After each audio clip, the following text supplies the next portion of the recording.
여러분 안녕하세요. 저희는 최신 및 가장 흥미로운 정보가 해외 토픽 속 대한민국을 찾아냅니다. 영상 유익하셨다면 구독과 좋아요, 알림 설정 부탁드리며 댓글로 의견도 남겨주세요. 한국은 미얀마 파병에 중국에서 날리는 이후 동남아 전체를 압도한다. 바이든이 문 대통령에게 전화를 걸어 미얀마 걱정을 했다고 한다. 북한 미사일도 아니고 커드도 아니고 미국 국무부장과 국방장관이 쌍으로 일본을 거쳐 한국을 방문할 때 대강 속셈을 알아보았다. 미국은 페르시아만의 이란과 북한 그리고 미얀마라는 골칫거리를 떠안았다. 트럼프의 슐레임 이미 암살 이후 이란이 핵개발을 포기한 거 있고 북한이 이미 ICBM과 핵을 완성하여 미국의 협박은 엄포일 뿐이라는 것은 이미 알려졌다. 게다가 미얀마까지이다. 미얀마 사태를 보는 시각은 아마도 양곤과 방콕의 미국 국무부 지점들의 에이전트의 판단도 동일한 것이다. 이곳은 두 번째 베트남이 될 수 있다. 베트남 미국에게는 악몽 같은 전쟁이다. 프랑스의 줄을 이어 참전한 베트남의 늪에 빠져 10여 년을 고생하고 결국은 패전을 하였다. 그럼에도 불구하고 미국은 미얀마를 포기할 수는 없을 것이다. 중국이라는 적을 막을 제방이 터지는 것이기 때문이다. 한국의 해병대는 세계 2위이다. 미 태평양 사령부가 북한 미사일을 발표하며 동해라는 표현을 써가며 한국의 신경을 쓰는 이유가 그것일 것이라고 생각한다. 50만 병력의 미얀마군은 해군력을 제외하면 미그 27의 공군력과 탱크와 장갑차로 무장하여 동남아시아에서는 전력이 만만치 않다. 게다가 반군과 수십 년의 내전으로 밀림 전투 경험도 풍부하다. 태국이 중국을 배신하고 육로로 길을 터줄 리도 없고 뿌라윤 수상은 미나민 할라인과 허용호를 할 정도로 친하다. 미국이 미얀마 사태에 개입하려면 상륙전이 필수이다. 양곤은 미얀마 육군의 요청 여행지라 저항이 만만치 않고 시민들의 희생이 큰 이 상륙작전의 교두보로는 남부사령부가 있는 몰라며인 남쪽이 될 것이다. 미군 혼자라면 평화유지군이 아니라 침략군이라고 비난을 들을 것이 자명하다. 여기에 필요한 것이 다국적군이고 그것이 쿼드이다.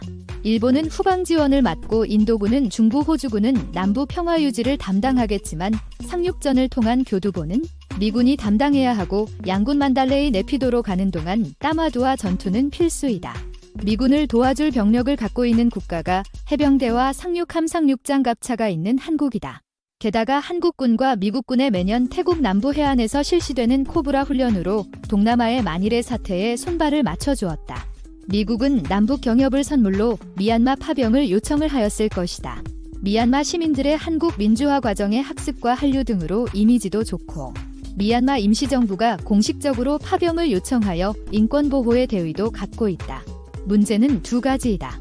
미얀마의 불이 한국 청년의 희생의 의미와 남의 힘으로 내부의 적을 제거하여 복원하는 민주주의가 미얀마의 미래에 도움이 될 것인가라는 부분이다. 이것은 개인의 판단의 영역은 아닌 것 같다. 최소한 남의 비로 자신의 이익을 얻으려는 일본 놈들 같은 비도덕을 얻기를 바랄 뿐이다. 윌리엄 와인으로 상륙을 한다면 이곳은 서해안과 같은 해안 지형이라 상륙장갑차계의 제2의 부위의 세분과 공기부양정이 필요할 것이다. 따로 해안 부대나 진지는 없기 때문에 헬기 정도로 충분히 저항을 제압할 수 있다. 물론 미얀마 공군은 미군 F-32로 제압해야 한다. 중화기를 양곤과 네피도에 밀집하여 상륙에 큰 저항은 없을 것이다. 상륙 후 시내로 진입을 할지 아니면 양곤과 네피도를 향할지를 결정을 해야 한다. 시내 진입은 필요하지 않을 것이다. 반군이라 부르는 저항군이 시내에서는 이미 전투를 벌일 것이기 때문이다. 태국 국경 방면에 보급로를 확보를 하고 양군과 네피도로 가장 빠른 시간 안에 진격을 하는 것이 관건이다. 시민의 지지를 받지 못하는 미얀마군은 중앙정부 지역에서는 고립이 되고 도시에서는 사령부 형태로 되어 있다. 밀림에서는 반군들과 오랜 전투로 거점별로 기지를 만들어 주둔하고 있어서 쉽게 빠져올 수 없다. 신속하고 거점을 확보한 후 의회와 정부를 미얀마 시민들에게 돌려줘야 한다. 대도시 중심으로 병력을 배치하여 다마두를 해체하고 국민의 군대로 재정비를 하고 헌법을 개정할 수 있도록 도와주는 데 그쳐야 한다. 딱 여기까지이고 미국과 중국의 일은 두 나라와 미얀마가 풀어간도록 하고 철수해야 한다. 만일 미얀마 사태에 어쩔 수 없이 끼게 되면 이렇게 해야 한다. 하사람들이 죽어나가는 걸 보니 별 생각을 다 하게 되네. 이 미얀마의 쿠데타와 한국의 민주주의 미얀마에서 쿠데타가 발생해 군부는 시민들에게 실탄을 발사했다고 한다. 갑작스런 쿠데타 소식에 아시아에서 만난 다양한 사람들의 눈초리가 문득 떠올랐다. IMF 직후 인도네시아에 배낭여행을 갔을 때 자카르타의 기차역에서 만난 인도네시아 대학생들은 내가 한국에서 왔다고 하니 한국의 투쟁가를 불러주며 한국의 대학생 운동은 자신들에게 엄청난 영감을 준다고 말했다.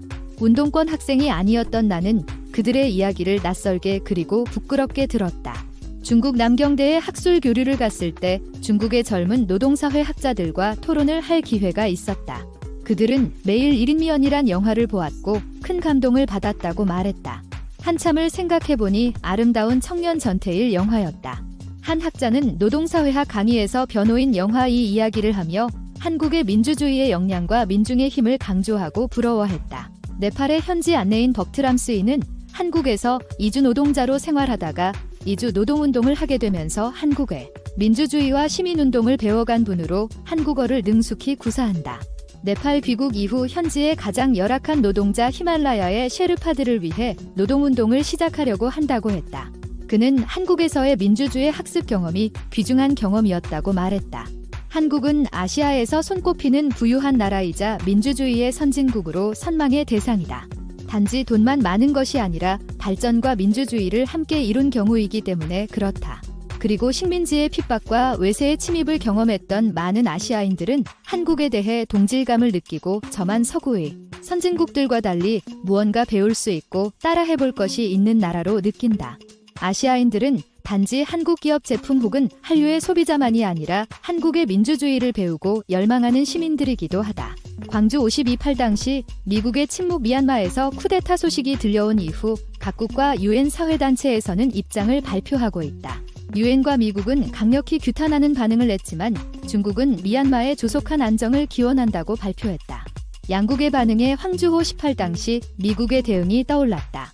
카터 대통령은 1980년 5월 30일 침묵을 깨고 CNN과의 인터뷰를 통해 우리는 한국군과 민간 지도자들에게 가능한 한 조속히 완전한 민주정부를 수립하도록 촉구하고 있다. 그런 한편 우리가 주력하는 것은 한국의 안보다. 중략 우리는 우방과 친구 교역 상대방과의 관계를 단절해 그들을 소련의 영향권에 넘길 수는 없다. 그리고 그들 정권이 우리의 인권 기준에 부합하지 않는다는 이유만으로 전복시킬 수도 없다고 밝혔다고 한다. 카터 대통령에게 인권은 절대적 가치가 아니라 지정학적 이해관계를 위해 언제건 잠시 보류할 수 있는 것이었다.